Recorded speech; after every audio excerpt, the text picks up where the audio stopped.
days. Residence Inn. People who travel for a living live here.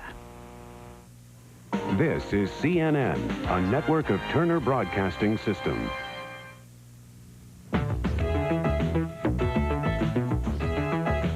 Welcome to Larry King Live. Tonight, violence, slick art, and sadistic sex. Your kids may be reading all about it in the comic books. And prepare to be entranced by the incredible, amazing Kreskin. Now, here's Larry King. Good evening from Washington. She's a sadomasochistic prostitute with a taste for leather. He's depraved and a homicidal maniac. Who are they? Well, they're none other than the Catwoman and the Joker. No fooling. The funnies have changed a lot since we were kids. The comic books your kids are reading may contain violence, sex, bondage, and death. Critics say the books are corrupting our youth and should be tightly controlled. Their creators claim the comics are a free form of expression, constitutionally protected. To discuss both sides of that issues, we have invited to Larry King Live, Dennis Kitchen. He is the founder of Kitchen Sink Press. They publish Omaha the Cat Dancer, a comic book series for adults which was found obscene by an Illinois District Court judge. They also publish Flash Gordon and Little Abner and are a major figure in the comic book world. And Dr. Thomas Radecki of the National Coalition on Television Violence. He has participated in protests against comic books for their graphic depiction of violence. Was there a period of time, Dennis, when the comic books, and we include even, we have some examples here of Batman and Superman, and we'll go through some of these that are rather shocking. I'm talking Marvel Comics, DC Comics, who, by the way, were invited to participate tonight and declined to appear. When did this change start to occur? When did comic books get a little more violent? Well, they've always been violent, Larry. Always? Well, sure. When we were kids? Sure. You have a bad memory if you don't remember it. They're always violent. They're action-oriented, and Superman maybe didn't kill people, but he certainly roughed up the villains, and Batman would, you know, be using his fists. Originally, he had a gun, in fact. The publicity in the last few months, or years actually, have focused on the comics becoming more adult in all kinds of areas. Violence is just one facet of comics. They're simply appealing to an older audience. They're not kid stuff anymore. You publish adult comic books. In comic part. books that are represent about 10% of what we do. Right, where there's sexual scenes and... In the context of an appropriate plot, yeah. Like the kind of thing that used to be sold outside of high schools, right? No, you're thinking of 8-pagers, which were out-and-out pornography. What we're doing, the Omaha you mentioned, for example, has been widely praised by critics throughout the country. It's a true erotic soap opera, is what it is. And sold in the same place comic books are sold? In specialty shops, yes. And it's aimed at a literate adult audience. About 1/3 of the readership is women, as a matter of fact, and it's extremely popular. So what's your concern, Tom? Oh, our concern has been a concern since the early days of comic books. Actually, there were congressional hearings back in 1954 about the issue of violence in comics. We didn't have sex in comics back then. We still don't have that much sex in children's comics, the ones that are the biggest sellers nationwide in bookstores. But in most bookstores, your comic books are actually the most violent section of the bookstore, Larry. And are you saying to people, you agree with the First Amendment, right? So you don't want to put them out of business, do you? What's your goal? Well, we would like to educate people. We'd certainly like people to stop buying the violent comics, which, if people did that, would put some of the companies out of business. I don't know if it would. There's certainly Archie comics and other comics that are non-violent. Non-violent television entertainment certainly gets an awful lot of viewers. So you're a warning group rather than you don't want to burn them off the shelves. You're not banners, censors. Well, I don't think we can burn them off the shelves, Larry, but I think we do want to warn people that the evidence is really clear that this type of material would have a harmful effect on normal children and adult readers. I don't want to say everything in comics is bad. There are actually good comics, Larry. Well, according to your staff, who I've been spending the last half hour with, they all grew up with comics, and most of them still read them and collect them, and they all seem like a normal bunch to me. You yourself grew This up with dad? comics. Us dad? Yeah, they're all comics fans. Okay. I don't know if you want to hold them up as an Well, I example. love comic books. Didn't you love comic books as a kid? Actually, my father was a physician, and I grew up. He must have been influenced by the congressional hearings back then, and the psychiatrist Fred Wortham was concerned about the violence, and he told me that we couldn't read the superhero comics that were so violent back in the 50s as they are today. But we watched a lot. There were a lot of other non-violent comics, everything from your Mickey Mouse and Donald But Duck. Superman, Captain Marvel, Superman weren't considered violent comics. Well, it depends how you define it. I mean, they were fighting Nazi saboteurs, and they were always battling somebody. I mean, they didn't... I don't think they ever killed people. I don't think Superman ever killed a person. No. They didn't do that. But again, violence doesn't imply killing. Depends. Now, what do you think? We're going to show some scenes from some. What do you think the bad is? In other words, what results when I see, if I'm 8 years old, a violent scene in a comic book? What do you think is the result of that? Well, actually, we're not against violence totally, but the way the violence is portrayed, and over again in most of these comics, almost all of them, the good guys win through violence over and over again. The bad guys are described as despicably evil, hateful, loathsome. We're actually teaching people to hate their enemy, and to try to kill their enemy. That's the only way to solve problems. Now, here we're looking at a scene, gentlemen. It's over. You can't see it. I don't know why the gentleman can't see it on them. The gentleman's monitors aren't on, so it's over there. This is from Wolverine, and this depicts a woman in chains. This is fairly common, Dennis? No, I wouldn't say so at all. No. Catwoman in an S&M-like attire. Get ready, folks. Here's Superman with dynamite in the mouth. This is from Batman, knife through someone's head. Batman is Christ. Batman kissing Catwoman. Catwoman scratching Batman. The Punisher, blood in the mouth. The Punisher, knife at the woman. From Omaha, one of your productions, the cat's on the cover there. From Wolverine, a 3-frame virgin sacrifice. And from Batman, we even have a naked man tied up. Things have changed. Dennis. Well, yeah, they have, Larry, but you have to understand, now these are taken out of context in the sense, yeah. The comic book field has grown in all respects. The comics you've shown, I certainly don't deny exist. However, they are done by the 2 major publishers, and obviously, in their opinion, these are the comics that are going to sell for them. They're in it to make money. There's no question about it.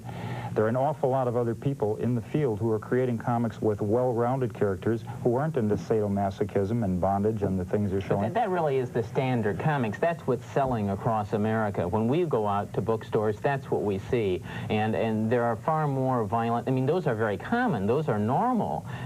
Torture scenes are normal and standard. Extreme brutality. We find 50, 100, 150 acts of violence per typical comic book. The average comic book is averaging about that many. I mean, you think that the kid reads a comic book in about 18, 19 minutes. He's getting an awful lot of violence in each comic book he reads.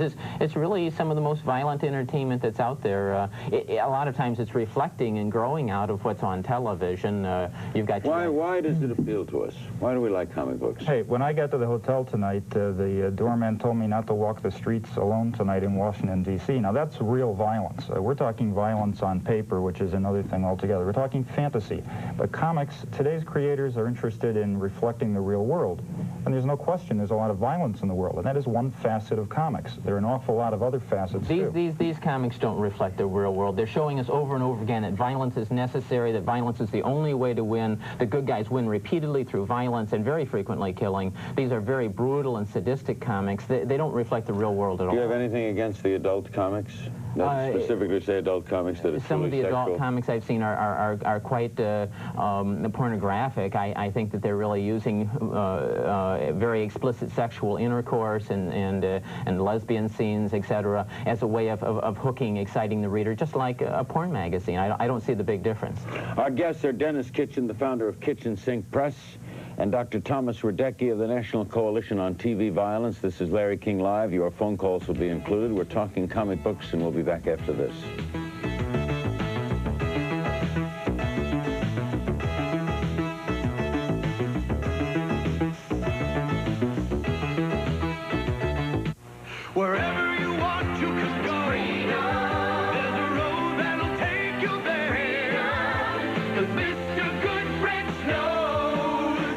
It's not just a car, it's your freedom.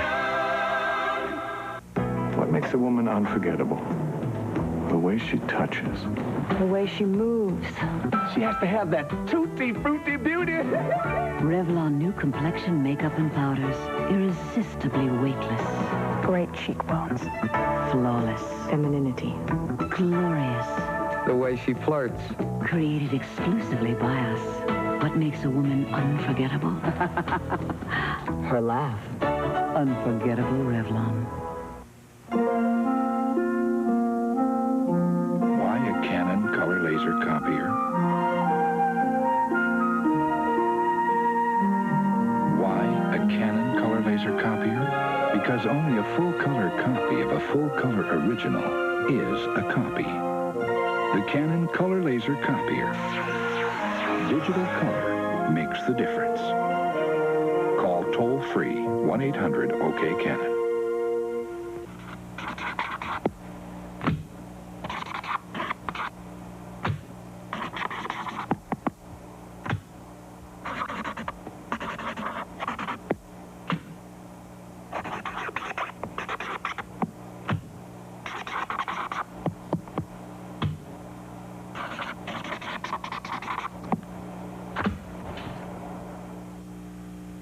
When people count on you, count on Post-it brand notes. On CNN's Evening News, protection against pregnancy or AIDS? Is sex education losing one of these wars? Tonight, 10 Eastern on CNN. Still to come tonight, the amazing Kreskin. Thursday night, Jim Abbott. He has only one hand. He throws the ball 94 miles an hour for the California Angels. Dennis Kitchen is the founder of Kitchen Sink Press, and Dr. Thomas Radecki is with the National Coalition on TV Violence. What basically are you saying, Tom, is don't think when your kids get down and bring home a bunch of comic books, it's like you think that it's nothing, right? Right. I think a family has to have a basic rule in the house that violence or explicit sexual material is not to be used as a means of entertainment. And primarily, we're not talking about sex here. We're talking about very explicit violence. And whether it's in a book form or on television or a video cassette or a video game, the research is really quite clear that will have a harmful effect on normal children, desensitize them to violence, make it more likely they'll lose their tempers, and even think that violence is the best way to deal with interpersonal and even international problems. Dennis, are you saying there's no conclusive proof between one and the other? I don't think there's been any conclusive studies, but I agree with the good doctor that I would not want my 8-year-old to read some of the extra violent comics. I think it's a parental supervision that's important, as always, when you're dealing with your kids. But you have to understand, when juveniles are looking for forms of entertainment, and comics have always been popular with juveniles as well as adults today, they're going to be looking for things they relate to. And an adolescent boy is going to be interested in you know, this kind of macho images. They're very aggressive at this age, and it's understandable some of these would appeal to them. I personally don't publish comics aiming at that demographic group. Do you condemn DC and Marvel for? I don't condemn them. I think some of their books are inappropriate for children and maybe ought to be marked more clearly, but that's their business decision. Los Angeles, we'll go to your calls. Hello. Hello. Hi. Hello. Hello? Go ahead, you're on.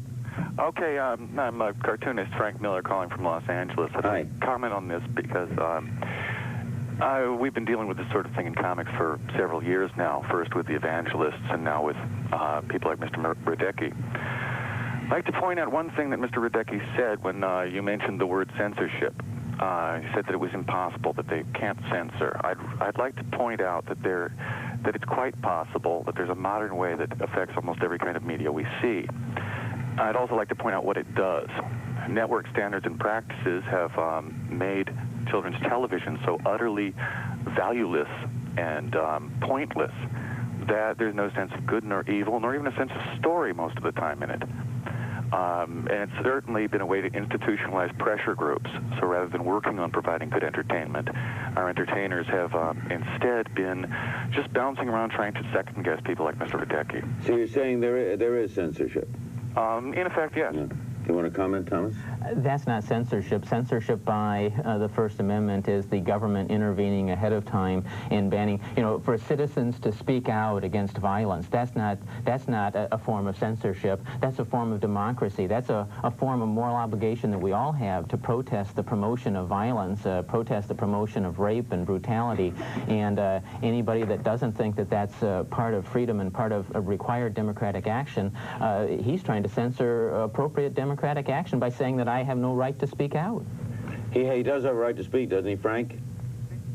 I can't hear you. I'm sorry.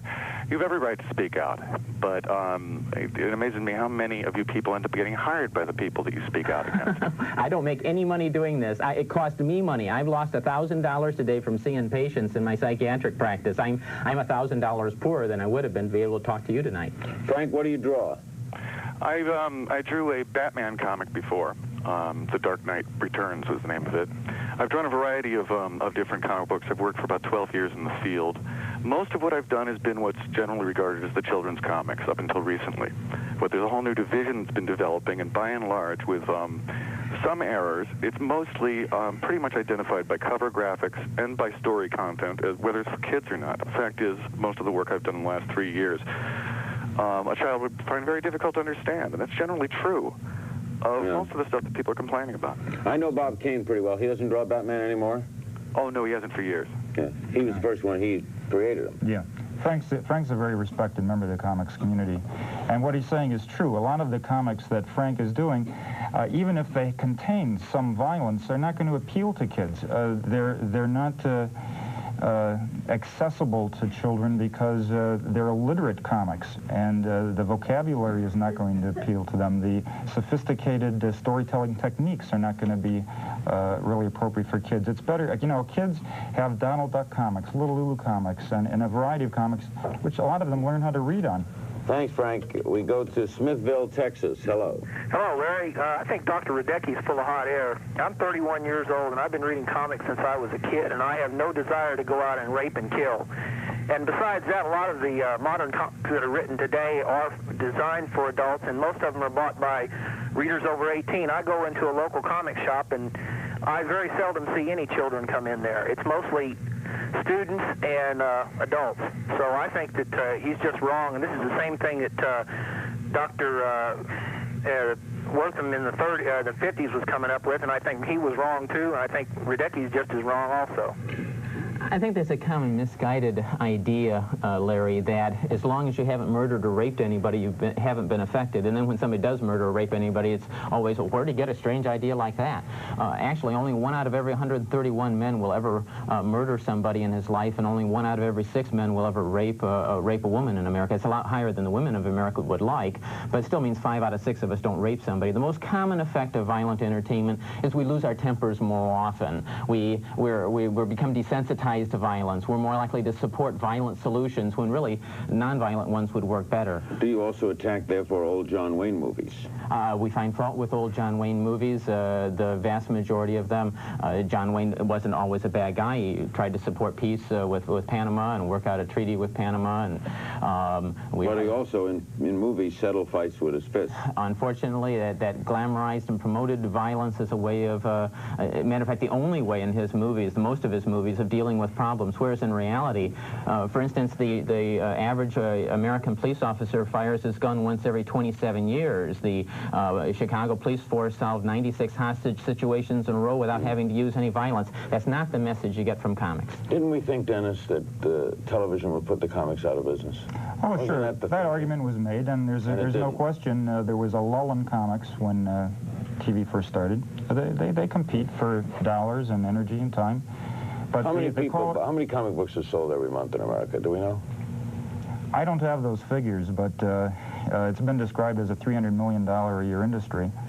But the caller is right about most comic shops being populated by adults. Not that many kids come in and buy comics, and they're also very expensive these days. There was a teenage fad for Archie, though, for a while, weren't there? Teenage girls reading Archie? Well, there's always a few, sure. I mean, it's still a popular comic. We'll be right back with Dennis Kitchen and Thomas Radecki and more of your phone calls, then the amazing Kreskin. This is Larry King Live. Don't go away.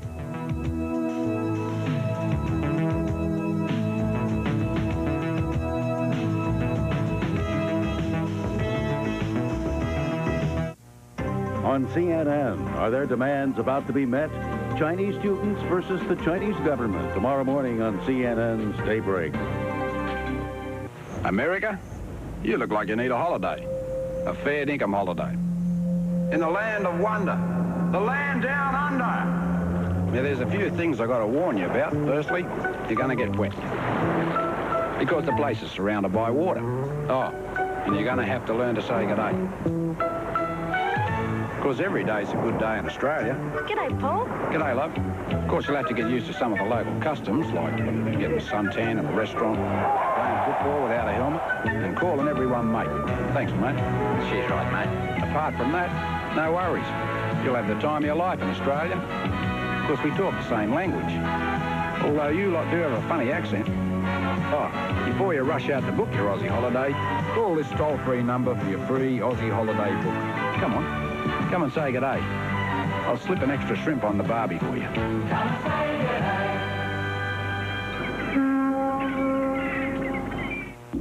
Technology has finally conquered space.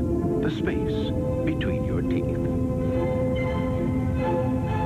With Interplaque, its bristles rotate 4,200 times a minute, gently reaching into the spaces between teeth and along the gums to clean your mouth nearly plaque-free every time you brush. Interplaque, the high-tech answer to a down-to-earth need. Attention shredded wheat eaters, you've been missing something. Taste, but no more. Kellogg's Squares brings you that superlative shredded wheat nutrition with no salt, no fat, no cholesterol. But wait, Kellogg's Squares gives you free in every bite. Taste. Sweet, delectable fruit in the middle. You might never eat plain old shredded wheat again. Kellogg's Squares. Shredded wheat with taste. Free in every bite. And speaking of taste, now Squares have 35% more raisin. Great taste. Free.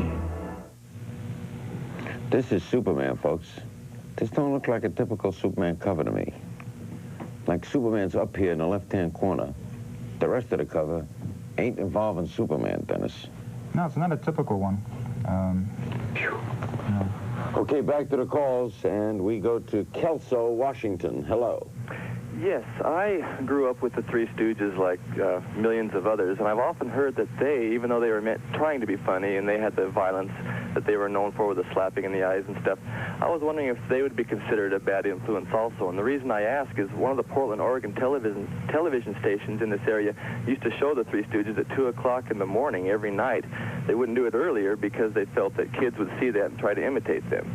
And I was wondering if that's generally the idea. You think so, Tom? It's actually unusually good judgment by the broadcaster. There's actually a research study with the Three Stooges showing that normal children are more likely to get into fights after watching the Three Stooges than something else. And I can certainly vouch from my childhood. I fought more often with my brothers than I should have.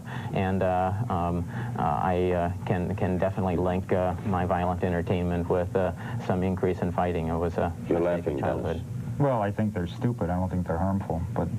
Well, the research shows they're harmful. There's actually a research study shown that kids actually get into fights more often. Actually, well, and I know that everyone that I know grew up with them, and they're normal. And well, now wait a minute. Our nation has become markedly more violent in the last generation. A research study just published this month in the in April, in the American Journal of Epidemiology, looking at the introduction of television and television violence in the United States and Canada, and at the same time in South Africa, where they hadn't gotten television yet, estimates based upon the research data that 50% of the murders in our society, that violent entertainment is playing a factor. What is it, like accepting violence as a way of life? Is that the concept that we have come to accept it as a way of life? Yes, it's become so much a part of us that we don't realize that we didn't used to be this violent of people. We don't realize that 50 years ago, people by the thousands used to sleep in Central Park in New York because it was hot during the summer. Some people still can't afford air conditioning, but you don't find them sleeping in Central Park anymore. Tom's River, New Jersey, hello.